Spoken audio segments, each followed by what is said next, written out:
अहंकार के तल पर हम आज भी अति प्राचीन हैं, हम एंटिक्विटी में जी रहे हैं। हम बिल्कुल वैसे ही हैं जैसे वो जो निकल रहा है भेड़िया अपनी खोह से, पेड़ पे चढ़ा हुआ है, वो दूसरे को मार रहा है। ऐसे ही तो आदिमानव था। और क्या कर रहा है दिन भर? कोई भजन कर रहा है, इसको दौड़ा लिया, उसको मार दिया। पूरे दिन का धंधा यही है। हम आज भी तो वही कर रहे हैं पूरे दिन। और क्या करते हो? वो पेड़ पे चढ़ा रहता था, बिल्डिंग पे चढ़े रहते हो। काम तो वही कर रहे हो, कुछ और है। अहंकार का कोई इवोल्यूशन नहीं हुआ है। कारण साफ है, शरीर मजबूर है बदलने के लिए, क्योंकि शरीर तथ्यों से संपर्क में है। अहंकार तो स्वयं एक कहानी है, और वो कहानियों के ही सागर में जीता है, तो वो बदलने के लिए मजबूर नहीं है। वो अपने इर्द गिर्द ऐसी कहानियां रच लेता है कि उसे बदलना ही ना पड़े। शरीर कहानी रचेगा तो कोई बात नहीं बनेगी। यहां धुआं धुआं छा जाए और मैं कहानी रचूं कि यहां कोई धुआं नहीं है, तो कुछ नहीं होगा। फेफड़े जवाब दे देंगे, 5 मिनट में मर जाऊंगा। शरीर कहानियों में नहीं जी सकता, अहंकार कहानी में जी सकता है। अहंकार कहानी ही है और कहानी में ही जीता है।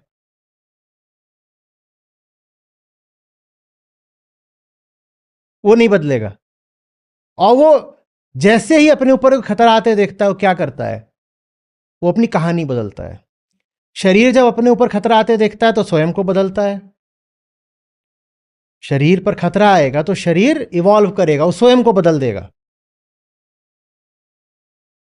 और अहंकार पर खतरा आएगा तो अहंकार अपने जगत को बदल डालेगा, स्वयं को नहीं बदलेगा। शरीर का जगत बदलेगा तो शरीर जगत पर तो कोई नियंत्रण रख नहीं सकता, तो शरीर किसको बदलेगा? स्वयं को बदलेगा। समझ में आ रही बात? पर अगर अहंकार पर खतरा आएगा तो अहंकार ऐसी चीज है जो खुद को बदल नहीं सकता। बदलना उसके लिए मिटने जैसा है। तो अहंकार पर जब खतरा आता है तो अपनी कहानी बदलता है। क्या करता है? कहानी। और वो लगातार अपनी कहानी ऐसी रखता है कि वो उसके अनुकूल बनी रहे। अहंकार की कहानियां सदा उसके अस्तित्व के अनुकूल ही रहती हैं। इसीलिए सबकी अलग अलग कहानियां होती हैं। आप यहां कमरे में बैठे हुए, कमरा सबका अलग अलग नहीं है, पर इस कमरे को लेके एक एक की अलग अलग कहानी है। कहूं आपसे? अच्छा, सब लोग यहां पर, ये जो हमारा एकदम, क्या बोलूं इसे, हॉल, मिनी ऑडिटोरियम, जो भी बोलो, इसके बारे में जरा 2-2 वाक्य लिखिएगा। मैं आपसे कहूं फोटो खींचिए इसकी, फोटो एक आएगी। एक ही फोटो होगी, अलग फोटो नहीं आ सकती। ठीक है ना? हाँ, कोण वगैरह आप अलग कर लो, पर फोटो एक ही है। पर मैं आपसे कहूं 2-2 वाक्य लिखिए इस जगह के बारे में, बिल्कुल अलग आएगी। कहानियां अलग होती हैं, तथ्य अलग नहीं होते। एक तथ्य के बारे में 70 कहानियां निकलेंगी, अभी अभी निकलेंगी कि नहीं निकलेंगी? अहंकार तथ्यों में नहीं जीता, वो कहानियों में जीता है। और आप जो कुछ भी इस हॉल के बारे में लिखेंगे, उसका रिश्ता इस हॉल से कम आपके अहंकार से ज्यादा होगा।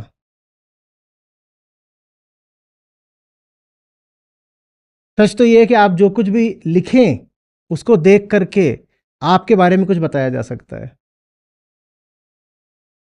कहानी ऐसी होती है हमारी कि उससे कहानी के विषय का कम और कहानीकार का ज्यादा पता चलता है।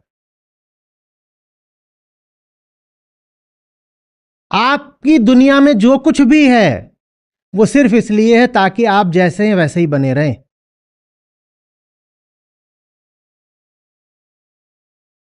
धाएं,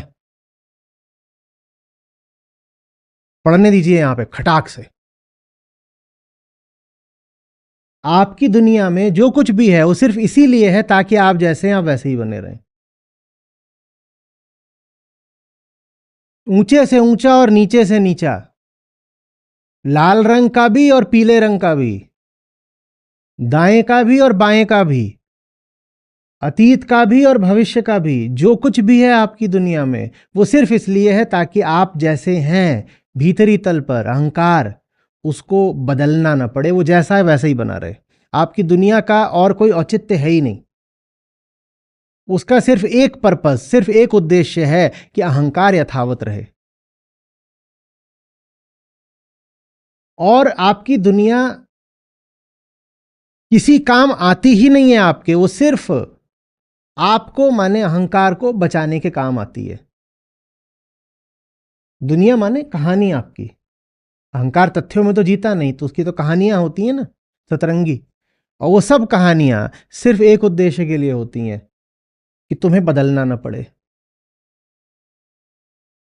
तुम्हें बदलना ना पड़े।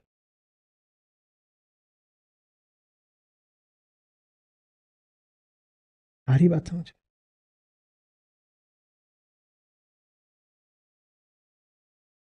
तुम जैसे हो उसी के अनुकूल और उसी के अनुसार अपना एक आंतरिक जगत निर्मित कर लेते हो, और उस आंतरिक जगत के माध्यम से तुम जस्टिफाई करते हो कि तुम जैसे हो।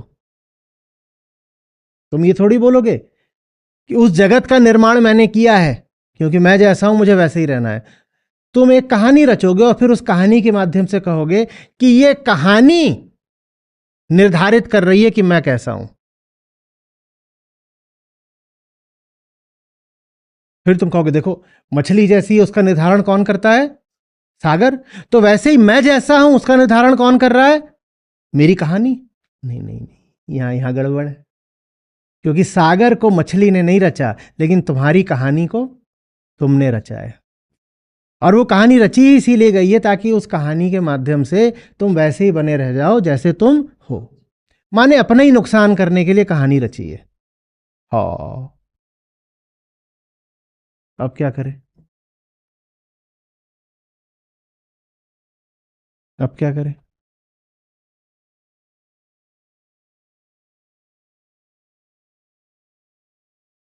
आपकी सारी कहानियां आपने ही रची हैं और सब आत्मघातक हैं।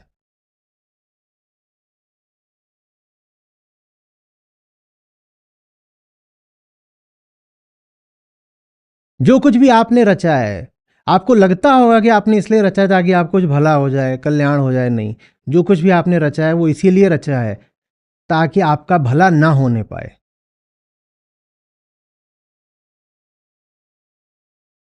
आपने जो भी रचा है वो इसीलिए रचा है ताकि आपका भला ना होने पाए। आपने क्या क्या रचा है, आपके कर्तृत्व, आपके किए की क्या क्या चीजें हैं, आपने क्या क्या करा है, आपने निर्णय करे हैं जिंदगी के। आपको लगता है अपनी बेहतरी के लिए कर रहे हो, नहीं।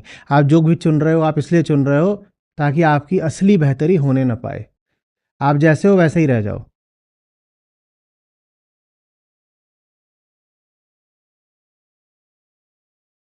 मैं अमुक जाति का हूं, एक छोटा सा उदाहरण है। मैं अमुक जाति का हूं, मुझे विवाह भी उसी जाति में करना है। जेनेटिक्स अच्छे से बताता है कि अगर विवाह का प्रयोजन संतानोत्पत्ति है तो सबसे अच्छी संतानें तब पैदा होती हैं जब दो डाइवर्स जेनेटिक पूल मिलते हैं। लेकिन अगर किसी डाइवर्स आदमी के साथ बैठोगे तो अपने आप को बदलना पड़ेगा। इससे अच्छा कहते हो नहीं नहीं नहीं, अपने ही समुदाय, अपने ही संप्रदाय के जो लोग हों उन्हीं के साथ ब्याह कर लो। और ये अपनी नस्ल को कमजोर करने का सबसे सही तरीका है। जो अपने ही जैसे हो उन्हीं के साथ ब्याह कर लो, तुम्हारी नस्लें एक के बाद एक कमजोर होती जाएंगी।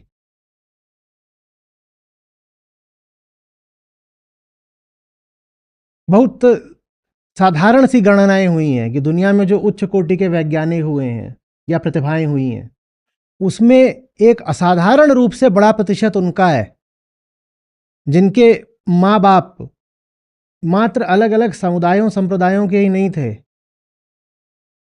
अलग अलग महाद्वीपों के थे, कॉन्टिनेंट से ही अलग अलग थे। Asian father and European mother. और वहां से फिर जो प्रोजेनी आती है वो बढ़िया होती है। लेकिन उसके लिए एशियन फादर को बड़ी तकलीफ उठानी पड़ेगी, यूरोपियन मदर को भी बड़ी तकलीफ उठानी पड़ेगी। सोचो, एशियन फादर भारतीय हो, बांग्लादेशी हो, और यूरोपियन जो मदर है वो पेरिस की हो। हम्म, वो तो फैशन कैपिटल है। बड़ा मुश्किल होगा उसको झेलना। और हम तो परिवारी लोग हैं, उसको तुम यहां लेकर के आओगे, बड़ी समस्या हो जाएगी घर में। अगर जैसे हो वैसे ही बने रहना है तो अपने ही आसपास की कोई लड़की लड़का देख के ब्याह कर लो। समझ आ रही बात? तो आपने अगर ये नियम बनाया है, अपने ही जैसा पकड़ना है, अपने ही जैसा पकड़ना है, ये वो आपने इसीलिए बनाया है ताकि आप जो हो वैसे ही बने रहो। जिस दिन कोई एशियन लड़का किसी यूरोपियन लड़की के साथ हो लेगा, उसके लिए अपना अतीत बचाए रखना बड़ा मुश्किल हो जाएगा। उसके लिए अपनी एशियननेस बचाए रखना बड़ा मुश्किल हो जाएगा। और यही बात उस यूरोपियन लड़की पर भी लागू होती है।